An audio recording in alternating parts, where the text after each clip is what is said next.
Good evening, everyone. A very warm welcome to all of you for Embassy REIT's second quarter FY2025 earnings conference call. Currently, all participants are in a listen-only mode. Our speakers will address your questions during the question and answer session at the end. As a reminder, this conference call is being recorded. I would now like to hand the conference over to Ms. Sakshi Garg, Head of Investor Relations for Embassy REIT. Thank you, and over to you, ma'am. Thank you. Welcome to the second quarter FY2025 earnings call for Embassy REIT. Embassy REIT released its financial results for the quarter and half-year ended September 30, 2024, a short while back. As is our standard practice, we have placed our financial statements, earnings presentation discussing our performance, and a supplemental financial and operating data book in the investor section of our website at www.embassyofficeparks.com.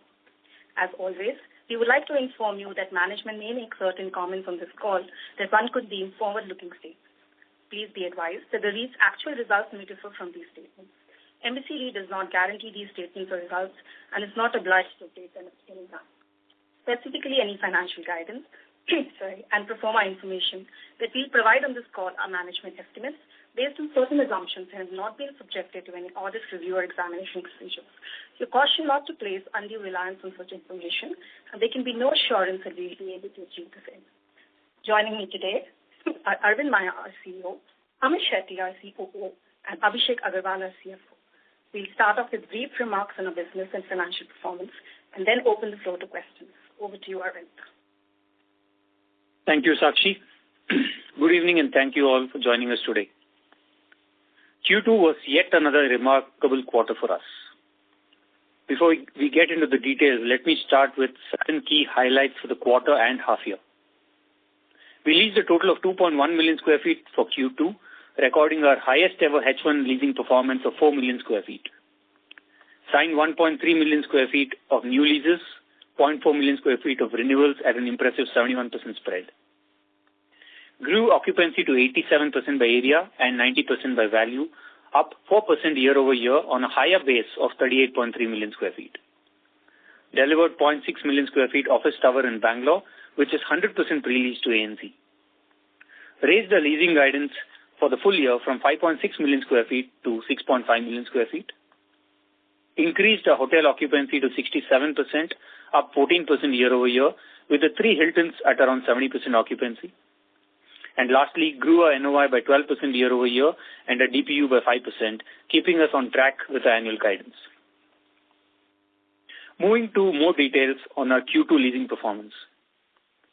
We leased a total of 2.1 million square feet across 22 deals and expanded our occupier base to 260 blue chip clients. This included 1.3 million square feet of new leases, 0.4 million square feet of renewals, and 0.4 million square feet of pre-commitments. The renewals included early renewal of leases totaling 0.2 million square feet in Embassy Manyata, where over 80% renewal spreads were locked in around a year ahead of actual lease expiry. The pre-commitments included 0.2 million square feet signed by a leading cybersecurity US company for the upcoming Block 8 in Embassy Tech Village, and 0.2 million square feet of expansion option exercised by an Australian bank in the D1-D2 redevelopment project in Embassy Manyata. The latter also signed an additional expansion option of 0.3 million square feet, which needs to be exercised by June 2025, and with this, the whole 1.4 million square feet tower is pre-leased to them, including their expansion options, making this our largest build-to-suit project till date. This quarter, around 50% of our leasing demand was driven by global captive centers, or GCCs, primarily from BFSI and technology sectors, and over 30% of the space was leased to multiple flex operators. Bangalore continued to lead the demand and contributed to over 75% of our quarterly leasing. As indicated by us last quarter, our Noida demand has started to pick up. We signed over 300,000 square feet of leases in Embassy Oxygen, bringing its occupancy up to 70%, over 8% increase within a quarter. We noted 0.6 million square feet of tenant exits in Q2, mostly from IT service occupiers, who now contribute to less than 10% of our rental portfolio. Also, of the total 1.5 million square feet exits noted in the first half, we have already backfilled over 40% area a 61% higher rents, and remaining vacant area offers a 19% mark-to-market potential. During Q2, we also received 0.3 million square feet of additional exit notice from one of our IT services tenants in Pune. This was part of the potential risk that we had highlighted back in Q4 of FY24, and a portion of which had materialized in Q1 with 0.4 million square feet of exit notice from the same tenant. Despite these additional exits, we anticipate our year-end portfolio occupancy to close at 88% by area or 92% by value on a total enhanced completed portfolio of 40.3 million square feet by March 25. A little more insights into our city-wise occupancy. Our Mumbai portfolio is now at 99% occupancy, Chennai at 95%, and Bangalore at 91%. Noida and Pune are at 78% and 70% respectively. 7 of our 14 properties are now recording stabilized occupancy levels of over 95%. If we break down our total 5.2 million square feet vacant area, 2.2 million square feet is in Bangalore, for which we have a strong GCC pipeline and expect to reach stabilized occupancy levels of mid-90s in this city in the next year or so. Around 1 million square feet vacancy is in Noida, which is at our Embassy Oxygen asset. This asset has seen a good pickup in demand, and we are confident of increasing its occupancy to the mid-80s in another year's time. Finally, on Pune, wherein 1.9 million square feet of our current vacancy resides. A majority of this vacant space is in Embassy Quadron. The current leasing traction at Hinjawadi and especially around Embassy Quadron continues to be slow, and we expect that it will take us some time for leasing demand to return in this micromarket. Having said that, we want to highlight that the pro forma vacant area at Embassy Quadron by the end of the year represents only 1.4% of our total portfolio by value. Also, just in the last 12 months, we have successfully demarcated and denotified around 5.3 million square feet area, and we have already leased over 80% of the same. Another 1.4 million square feet is in the process of being converted either to non-SEZ or non-processing area. On our development portfolio, our current development portfolio pipeline now totals 8 million square feet, comprising 9 projects across Bangalore and Chennai. Till FY26, 5 towers spanning 5.2 million square feet are scheduled for delivery, and we have already pre-leased 71% of this area, including expansion options. Our ongoing 8 million square feet development is at highly attractive yield on cost of around 19% and is a key growth lever for the REIT's NOI and DPU in the coming years. As we look ahead a bit on the macro front, Pan-India leasing activity maintained a very strong momentum with 50 million square feet already leased out in the first 9 months of the year. With this record leasing performance, calendar year 24 absorption is on track to reach all-time record highs. This outperformance continues to be driven by faster closure of large deals as well as continued strong demand from GCCs and flex operators. Large-scale office parks with world-class amenities, excellent connectivity, and vibrant ecosystems are becoming the preferred choice for these GCCs for attracting top-tier talent. Such total business ecosystem assets of ours like Embassy Manyata, Tech Village, and Golf Links stand out in this current environment. We are committed to creating, maintaining, and acquiring similar infra-type office parks to maintain a portfolio and tenant quality. Finally, I am delighted to announce a few leadership changes. Amit Shetty, our current head of leasing, has been elevated to the REIT's Chief Operating Officer, and Rishad Pandol, our co-head of commercial leasing, has been promoted to head of All India Leasing. I want to congratulate both Amit and Rishad and wish them continued success in their enhanced roles. I will now hand it over to Abhishek to present the financial updates. Thank you, Arvind, and good evening, everyone. Let me take you through the financial highlights for Q2. Our revenue from operations and net operating income both grew by 12% year-on-year to rupees 997 crores and rupees 805 crores respectively. The increase was mainly driven by new lease-up at high releasing spreads, contracted rent escalations, new buildings delivered and acquired during the period, and a continued ramp-up in our hotel business. This was partially offset by the impact of exits in our office portfolio and a decline in our solar revenue due to reduction in government tariffs as well as a seasonal reduction in solar unit generation. We declared distributions of rupees 553 crores or rupees 5.83 per unit for the quarter, representing a 5% uptick year-on-year. This was driven by an increase in our NOI, which was partially offset by an increase in our interest costs. We have raised rupees 2,000 crores of coupon-bearing debt at an average rate of around 7.95% to repay the non-convertible debentures, which were due for maturity last week.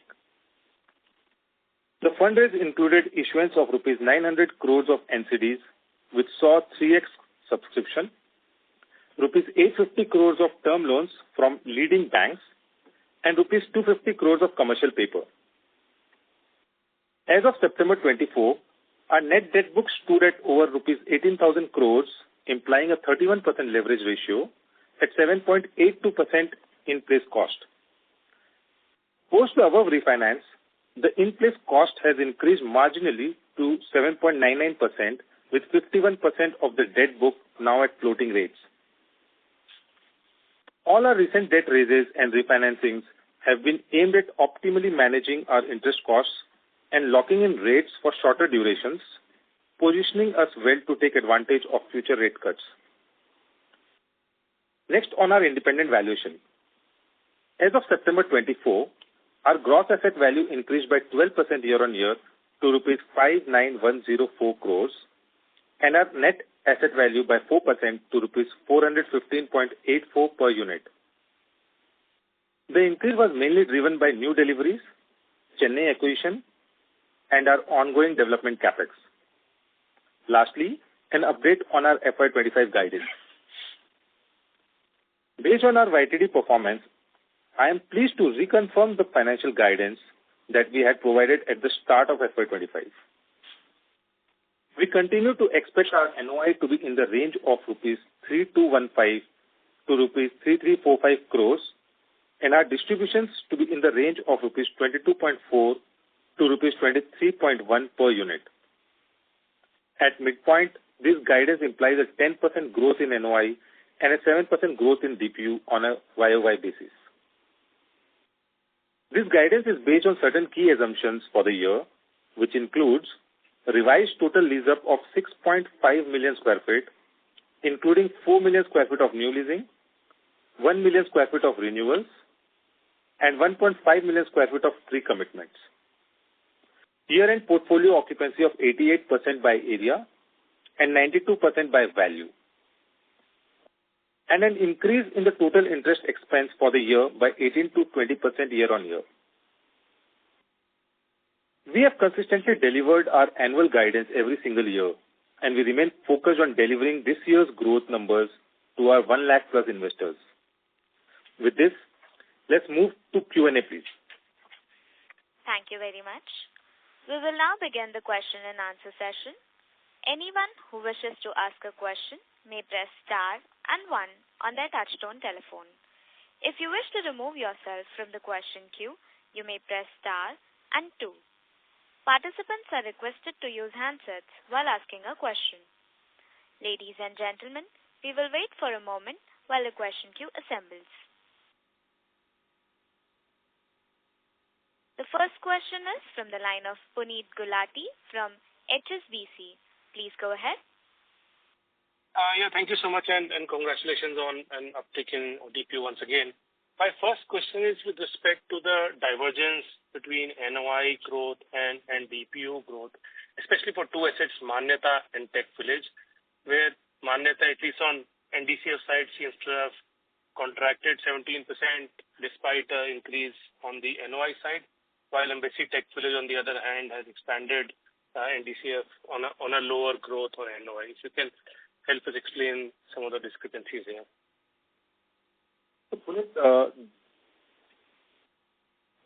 the way I would answer this is not to look at the DPU asset by asset, because what happens is the loans that we have taken, not necessarily the loan we have taken in one particular entity is utilized for the same particular entity. So it is all mixed up between the SPVs and the REIT. Having said that, for this quarter, Manyata's DPU is lower because we have paid the property tax for the full year of Manyata in this particular quarter. Okay. And Puneet, also that kind of explains the divergence between 12 and 5, which is this quarter there's been additional outflows of property tax, unlike last year where we had split it between Q1, Q3. We took the benefit of certain rebates and paid it between Q1, Q2.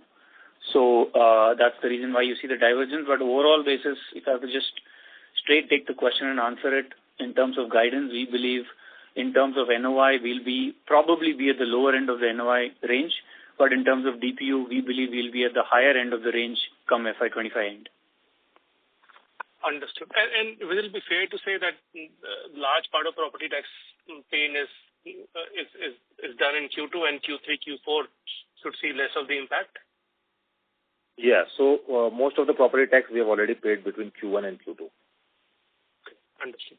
And secondly, if you can also explain, what's driving the dividend growth on the golf link side, and how should one think about it getting into next 2 quarters?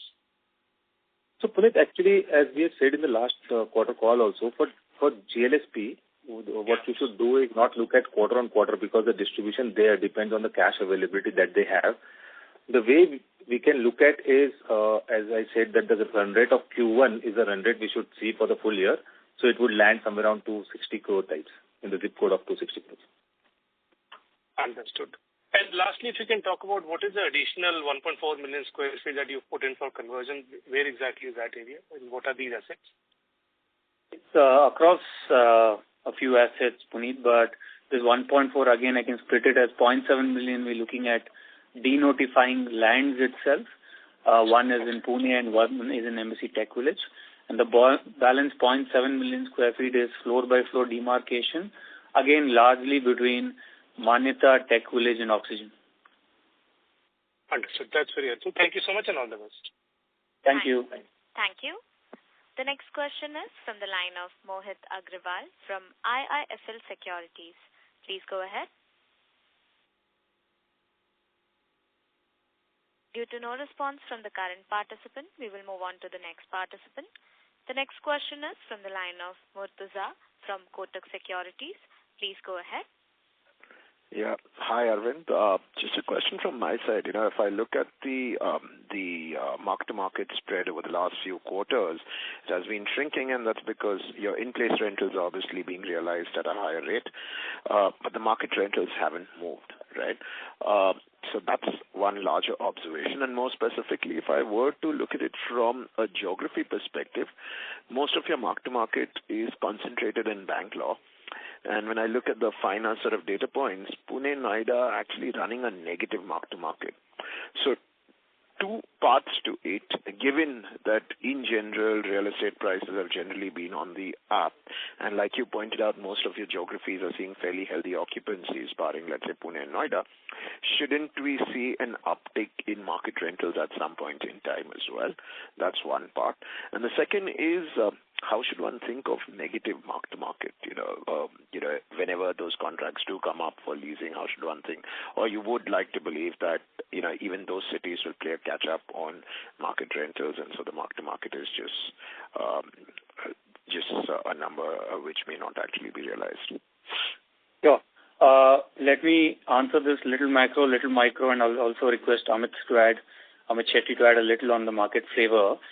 Big picture, Murtuza, the market rent, what you see, and the overall MTM computations which are given are purely based on the market rents given by our valuers, which is Cushman over here, right? So, if you look at big picture Bangalore, they've given a market rent of 97 for both Manyata and Tech Village.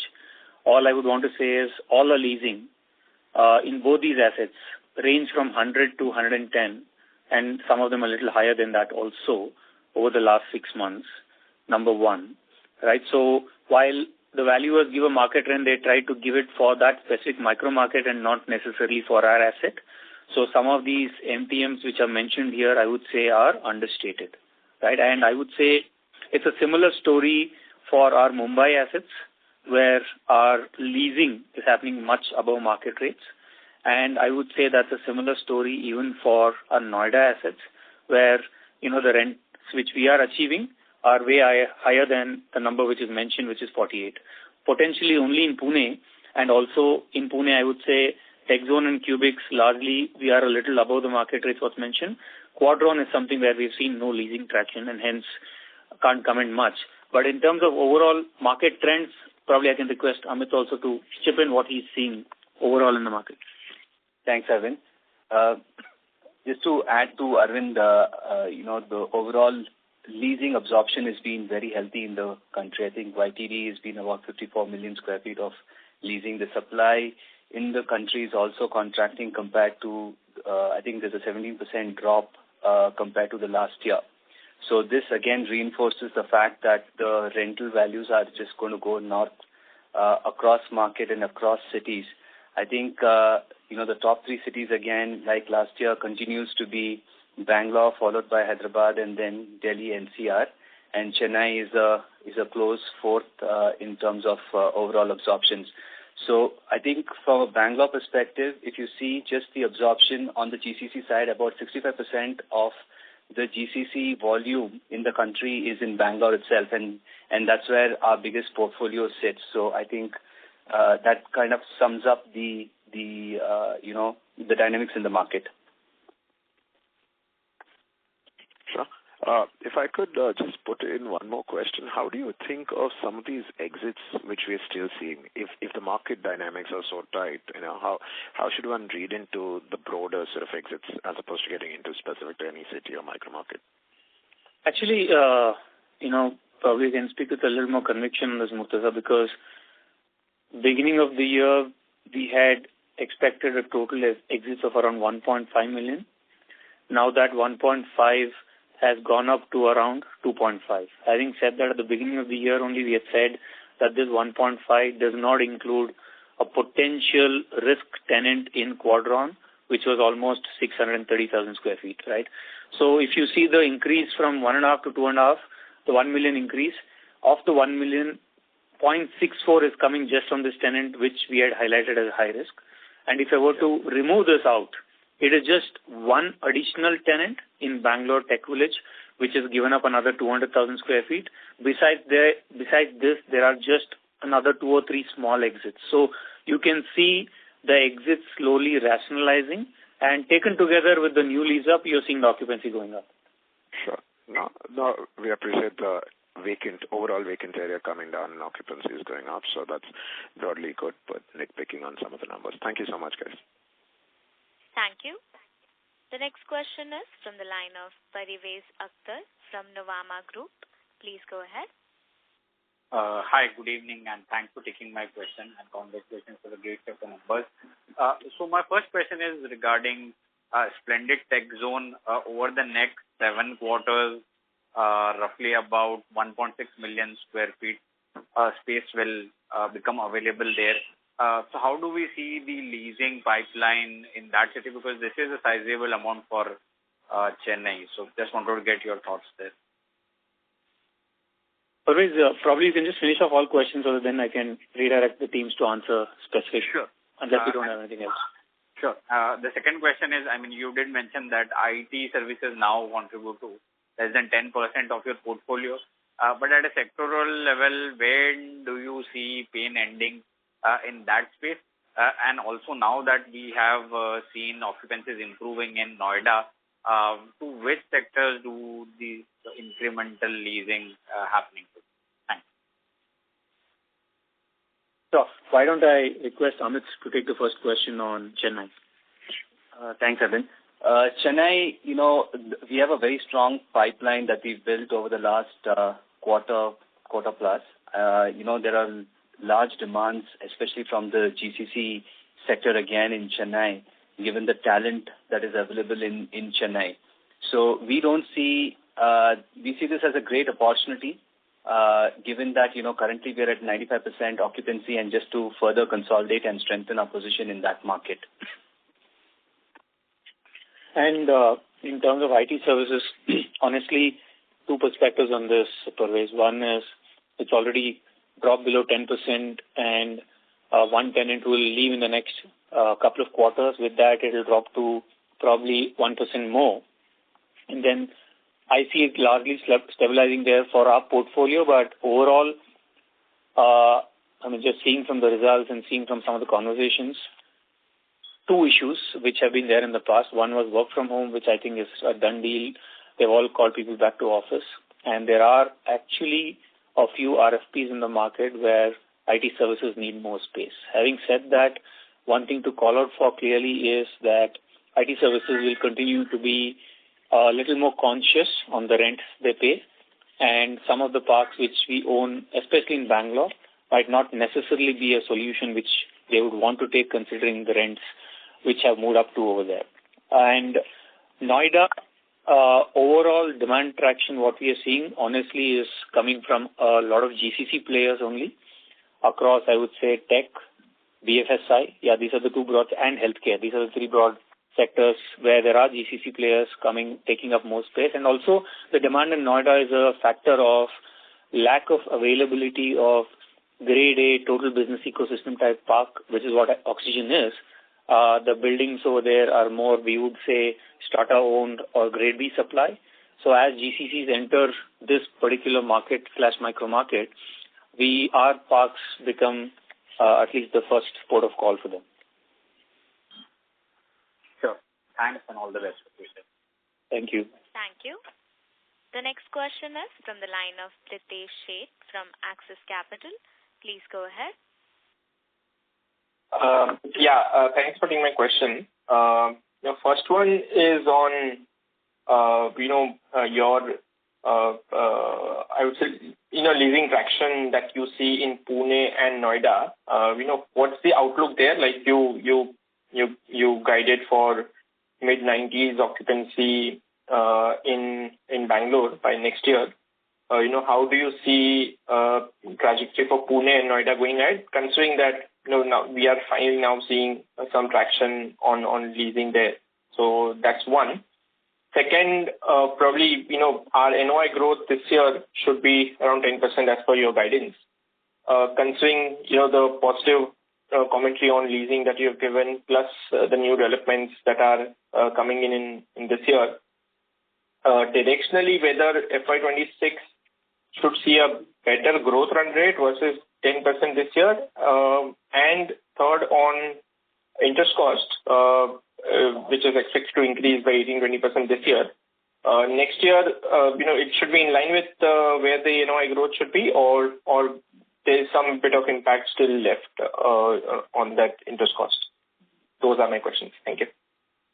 Sure, Pritesh. I think on the first one, on leasing traction, Noida I did mention a bit, but giving a little more color, Galaxy is already at 99%, so we have nothing to lease. Oxygen, we are currently at 70%, and I did say that we expect that 70% to go above call it mid-80s in the next 6 to 12 months. That's where we see overall Noida heading, so positive. In terms of Pune, honestly, with the exits coming up in Quadron, directionally, Pune occupancy will drop in the next 6 months. Honestly, in the next 6 months, we might see some very marginal leasing in the couple of other assets, which is TechZone as well as Cubics. TechZone is already at 81%, which is fine, and Cubics is close to 70%. There might be a little bit of marginal leasing here, but nothing beyond that. So overall, 4 cities will be very strong of the 5. It's only Pune which will lag a bit, and I did call out that overall from a value perspective, this is a small component. On your other 2 questions, Pritesh, honestly, both overall direction and interest cost, while I might be itching to answer this, I will refrain and hold on, till we give better guidance, probably end of the year. Sure. That's not a problem. Okay, that's it from my side. Thank you. Thank you. The next question is from the line of Mohit Agrawal from IIFL Securities. Please go ahead. Yeah, sorry, my line got dropped, so thanks for giving me the opportunity again. My first question is on the occupancy level. Arvind, you mentioned that you are still looking at 88% debt occupancy levels by end of FY25. I just want to understand the math a little better, considering that while we have increased the leasing guidance, there's also been an increase in the exits, right? So So, and the guidance increase also has a large portion of pre-commitments like forward leasing. So, if you could just help me understand the math that how do you still see an 88% kind of occupancy level on area by the end of FY25? Mo, do you want to finish off your question? Okay. My second question is if you could elaborate a bit on the notes in the financials about the restructuring of the SPVs which holds the Quadron assets and also the hospitality assets. So what's the thought there? There have been media articles around both these businesses, so some color on, what you plan to do. That's the second question. If I may just squeeze in a third one, is your view on, you've talked about flex operators. They've taken a large space this quarter. Now almost 7% of your portfolio. This used to be about 2% during COVID. Just wondering, how do you think, they do in terms of sustainability? Also, if there's some sort of an overlap in terms of tenants and all of that. So just your thoughts on basically flex being a large part, meaningful part of your portfolio now.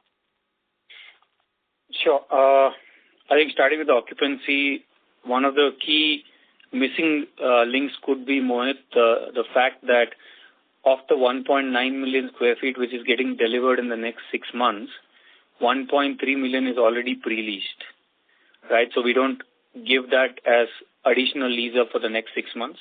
It's only what lease-up we consider in the balance 500,000 what is left in parcel 8 of ETV, which gets included. So what that means is, call it 1.9 million gets added to supply, and potentially something very close to 1.9 could get added to on the numerator as well.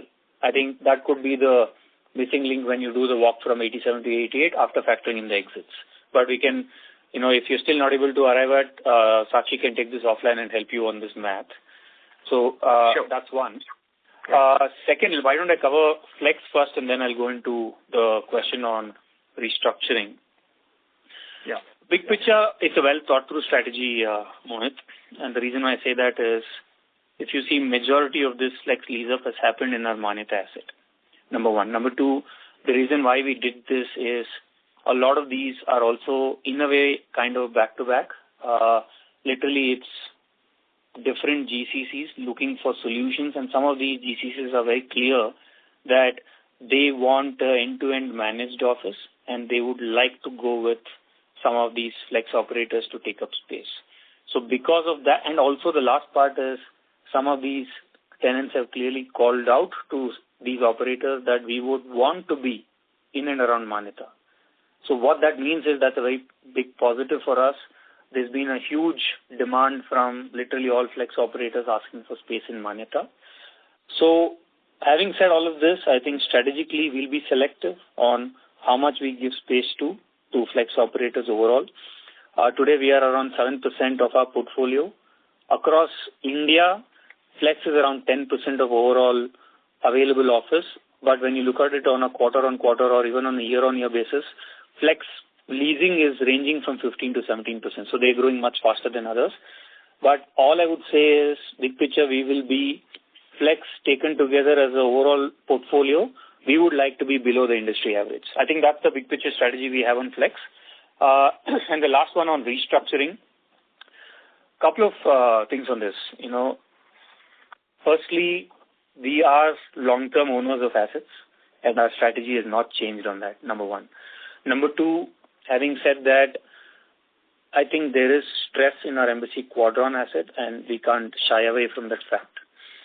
As responsible asset managers, all we are doing is evaluating what is best for this asset when we look at it more long-term. And we are still in a very evaluation phase. We have not made up any mind. But the structure today, the way it is in this entity called Quadron Business Park, there are three assets. There is the Quadron Business Park of Pune, the Embassy One asset, as well as Four Seasons assets. All three are part of the single entity. So what we thought was, at least structurally, let's be ready. Eventually we don't know where this will head. We could, for all continue to hold these assets. But structurally, if there's an opportunity where we get good value for some of these assets and we would like to divest and recycle capital, we don't want to take another 9 months to start a process then. That's the reason why we thought of this restructuring. And Along with this, considering the stamp duty and other implications which are there in a restructuring, it makes sense to combine a couple of restructuring, then the costs of restructuring reduce. With this in mind, we thought, why don't we keep the hotel assets of Embassy Manyata also separate, then effectively we're keeping the hotels in a different structure. So it's just a enabling structure of keeping hotels separate, nothing beyond that. So what eventually you plan to, so quarter on I understand, but eventually for the hospitality business, do we think that you want to at some stage monetize that portfolio? I don't have a firm view on that, Mohit. I think big picture, again, these hotels are great amenities. Standalone, these hotels now are doing great. They are almost reaching stabilized occupancy other than Four Seasons. So honestly, there's no reason for us to sell these assets. But as they always say, if somebody is ready to offer 2x the price, why not? But that's just hypothetical. Okay. And one clarification, Arvind, on the flex part, you said that a lot of demand is coming from Manyata. So despite you increasing your share of flex, the overall share of GCC as a percentage of your Manyata tenants won't change meaningfully, right? It won't. Manyata is a 13.5 million square feet park with another 3.5 million getting delivered in the next 3 years. So what we've done is, I think put together around 600,000. So. Okay. Great. That's all from my side, and wish you all a very happy Diwali in advance. Thank you. Wish you the same. Thank you. The next follow-up question is from the line of Ritesh Sheth from Axis Capital. Please go ahead. Yeah, just one question I had. On the pre-commitments that, we have increased in our leasing guidance, is that related to the upcoming development that we are delivering in Manyata or something, we look in Chennai, because that is also closer to delivery by probably next year in 6-9 months. So just a comment on that. For Chennai, British. Actually for Chennai. Okay, so 1 million square feet we are going to deliver there. So 0.5 million square feet is what we are expecting to be pre-leased in next 6 months. Yeah. Right. Okay. Okay, fine. Thank you. Thank you. As there are no further questions, on behalf of Embassy REIT, that concludes this conference. Thank you for joining us, and you may now disconnect your line.